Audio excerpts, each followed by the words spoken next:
मतलब एक ही सोल्यूशन है कि सी सेक्शन डिलीवरी आपको टाइम से पहले करवानी। मतलब बेबी का जो पोजीशन है वो उल्टा कितनी हुई है, मतलब बेबी का विकास। Hey everyone, welcome back to my channel. I hope you all are doing good और मैं भी एकदम ठीक ठाक हूँ। तो आज की वीडियो में मैं शेयर करने वाली हूँ मेरे ग्रोथ स्कैन के बारे में। मतलब ग्रोथ स्कैन कितने हुए, मेरे कितने वीक्स पे हुए, क्यों किया जाता है, सब कुछ डिटेल्स में आज मैं शेयर करने वाली हूँ। और मेरे जो ग्रोथ स्कैन के रिपोर्ट्स वगैरह सब कुछ मैं शेयर करने वाली हूँ। तो आज मैं ग्रोथ स्कैन के जो 7 मंथ पे जो ग्रोथ स्कैन होता है उसके रिपोर्ट्स वगैरह और डिटेल्स में सब कुछ शेयर करूँगी। तो वीडियो शुरू करने से पहले यही मैं बोलूँगी, कुछ भी अच्छा लगे please subscribe the channel, subscribe कीजिए, लाइक कीजिए, शेयर कीजिए एंड कमेंट बॉक्स पे ज़रूर एक कमेंट कीजिए। इससे मुझे बहुत ज़्यादा मोटिवेशन मिलेगी। और मतलब कुछ भी ऐसा जो आपको समझ नहीं आ रही है तो आप कमेंट बॉक्स पे कमेंट कर सकते हैं, मैं उसकी रिप्लाई देने की कोशिश ज़रूर करूँगी। तो मेरी जो फर्स्ट ग्रोथ स्कैन हुई वो हुई 28 वीक पे, मतलब 27 वीक के बाद। तो एक्चुअली ना ग्रोथ स्कैन सब 27 वीक के बाद ही किया जाता है। तो इस पे देखा जाता है कि बेबी की ग्रोथ कितनी हुई है, मतलब बेबी का विकास कितना हुआ है। और देखा जाता है इम्यूनिटी फ्लूइड जो है, मतलब अंदर का जो पानी है, इम्यूनिटी फ्लूइड जिसको बोलते हैं, वो अच्छा है कि नहीं। फिर बेबी की पोजीशन वगैरह देखा जाता है, मतलब बेबी उल्टा है कि नहीं। फिर प्लेसेंटा का जो पोजीशन है वो भी देखा जाता है इस पे। तो ऑल टोटल मतलब बेबी का जो पूरा एकदम विकास कितना हो रहा है कि नहीं, सब कुछ इस स्कैन पे देखा जाता है। तो मेरी जो फर्स्ट ग्रोथ स्कैन वो 7 मंथ पे हुई थी, तो आज वही मैं आज डिटेल में शेयर करने वाली हूँ। तो मेरी जो ग्रोथ स्कैन हुई थी वो पहली वाली हुई थी 7 मंथ पे, फिर 8 मंथ पे एक हुई थी और लास्ट वाली हुई थी 9th मंथ पे। तो इस पे ना आपका जो डिलीवरी डेट है वो भी एस्टिमेटेड डिलीवरी डेट भी दिखा जाता है, मतलब किस डेट पे आपका मतलब डिलीवरी हो सकता है वो भी देखा जाता है।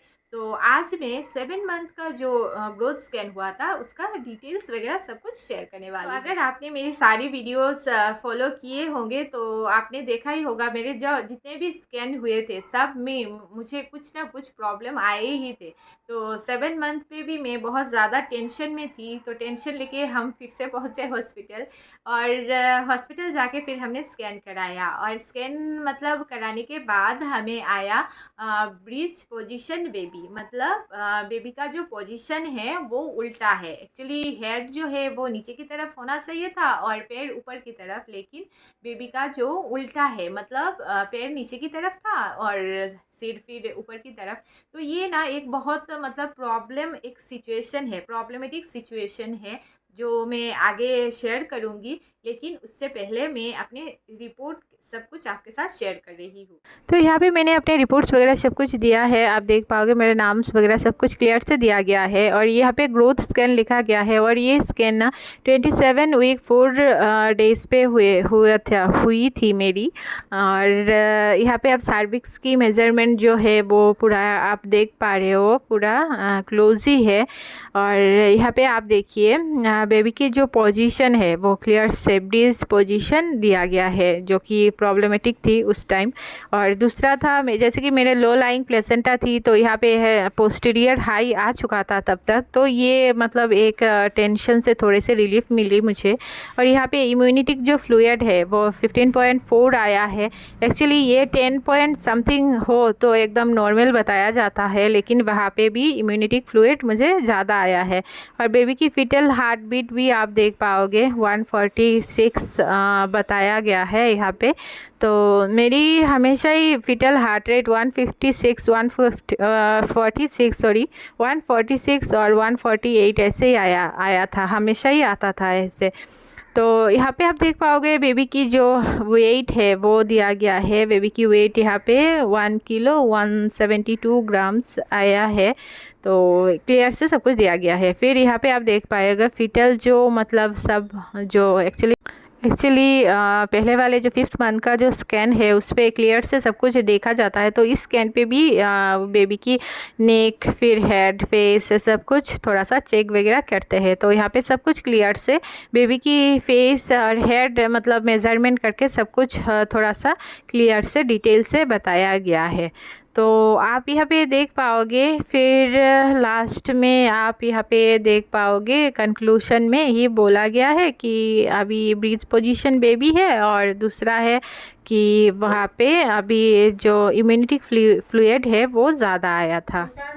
तो इस साइड पे आप देख पाओगे जो ग्राफ वगैरह दिया गया है, एक्चुअली ये ग्रोथ स्कैन में ही दिया जाता है। तो मेरी जो ये पहली ग्रोथ स्कैन थी, तो इस पे पूरा एकदम जो ग्राफ दिया गया है, एक्चुअली ये ग्राफ हम लोग ज़्यादा नहीं समझ पाते, डॉक्टर लोग ही समझ पाएंगे, तो मुझे इतना समझ नहीं आया। लेकिन ये एक्चुअली ग्रोथ का ग्राफ है, मतलब कितना टाइम कितने बेबी की ग्रोथ हुई है वो सब कुछ दिया गया है। और इस साइड आप देखोगे बेबी की जो स्कैन की मतलब हार्ट बीट का पूरा एकदम उस दिन ना बेबी का स्पेशली हार्ट बीट जो है वो ज़्यादातर मापा गया था उस टाइम। तो मैंने इतना ही देखा था। फिर जो बेबी की मतलब पूरा हेड का पोजीशन सब कुछ अच्छे से क्लियर से यहाँ पे दिया गया है। तो ये तो मतलब डॉक्टर लोग ही समझ पाएंगे, मतलब स्कैन का हम लोग तो नहीं समझते। और सबसे इम्पोर्टेंट है ये कलर, मतलब बेबी की फेस जो है एकदम कलरिंग स्कैन वो दिया गया है एक पेज में, तो वो बहुत ज़्यादा क्यूट लगा मुझे। यहाँ पे आप बेबी की पूरा फेस देख पाओगे। तो मेरी जो एनोमली स्कैन हुई थी उस पर मैंने शेयर किया ही है, उस पर आया था लो लाइंग प्लेसेंटा। तो उसका तो बहुत ज़्यादा टेंशन था हमें कि क्या होगा अगर लो लाइंग प्लेसेंटा अभी भी रहा, तो ये बहुत ज़्यादा प्रॉब्लमेटिक हो सकता था फ्यूचर में हमारे लिए। तो स्कैन पे हमारे आया जैसे कि लो लाइंग जो प्लेसेंटा था वो तो ठीक हो गया था, वो तो मतलब पोस्टीरियर आ गया था, ठीक हो गया था, वो हाई पोस्टीरियर आ गया था। लेकिन दूसरा प्रॉब्लम जो है वो आई थी ब्रीज पोजीशन बेबी, मतलब बेबी उल्टा। ऐसे में ना बहुत प्रॉब्लम हो सकती है, एक्चुअली नॉर्मल डिलीवरी भी में भी प्रॉब्लम हो सकती है। फिर बहुत सारे प्रॉब्लम ऐसे हो सकते हैं। तो ये और एक टेंशन हमारे लिए हो गया था उस टाइम।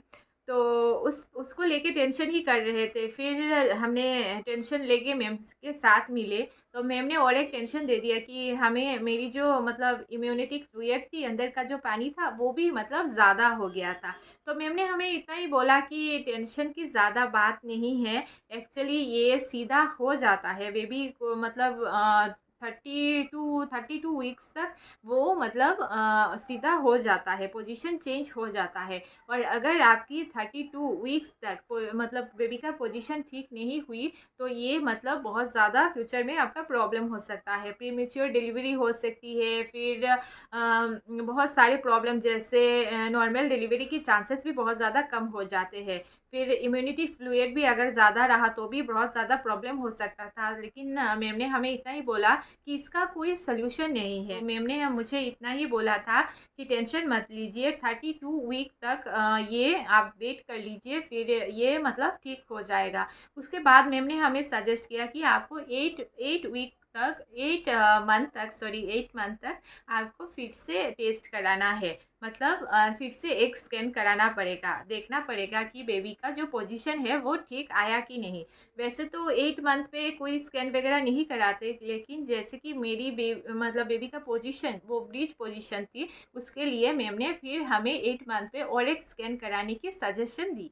एक्चुअली ना इसका कोई सल्यूशन नहीं है। अगर 32 वीक के बाद भी आपको मतलब ब्रीच पोजीशन रही बेबी की, तो उससे आपको मतलब एक ही सल्यूशन है कि सी सेक्शन डिलीवरी आपको टाइम से पहले करवानी होती है। तो ये मतलब हम नहीं चाह रहे थे कि मतलब प्रीमेच्योर डिलीवरी हो, तो ये भी बहुत ज़्यादा टेंशन था, लेकिन इसका कोई सल्यूशन नहीं है। तो गाइस जैसे कि मेरी एनुमली स्कैन पे आई थी लो लाइंग प्लेसेंटा, तो उस पर ना मतलब कोई एक्सरसाइज वगैरह नहीं दिया जा सकता है। तो मैंने अपनी एनुमली स्कैन के जो वीडियो पे सब कुछ शेयर किया हुआ था, मतलब upper body sorry lower body कोई भी एक्सरसाइज मुझे नहीं दिया गया था। लेकिन जैसा कि मेरा लो लाइंग प्लेसेंटा हट चुका था तब तक, तो मैम ने मुझे एक फिजियोथेरेपी की डॉक्टर जो थी उनसे मिलने की मैम ने मुझे सजेशन दिया। तो उसके बाद हम मिले फिजियोथेरेपी के डॉक्टर से, उन्होंने बहुत सारे ऐसे हल्का फुल्का एक्सरसाइज दिया था जो कि हेल्पफुल है मतलब नॉर्मल डिलीवरी के लिए। सो गाइज आज के वीडियो में मैंने शेयर किया मेरे फर्स्ट जो ग्रोथ स्कैन थी उसके रिपोर्ट्स वगैरह सब कुछ मैंने शेयर किया है। और मेरी जो सेकंड और थर्ड ग्रोथ स्कैन थी उसके रिपोर्ट्स वगैरह भी मैं सब कुछ आपके साथ शेयर करूँगी अगले वाले वीडियो में। तो आप प्लीज़ मेरे साथ कनेक्ट रहिए। और आई होप मेरी ये छोटी सी वीडियो आपको पसंद पसंद आई होगी, और अगर कुछ भी आपको पसंद आया होगा तो प्लीज़ चैनल को सब्सक्राइब कर दीजिएगा, लाइक कर दीजिएगा और शेयर कर दीजिएगा, और कमेंट बॉक्स में ज़रूर कमेंट कीजिए। और तब तक के लिए बाय बाय।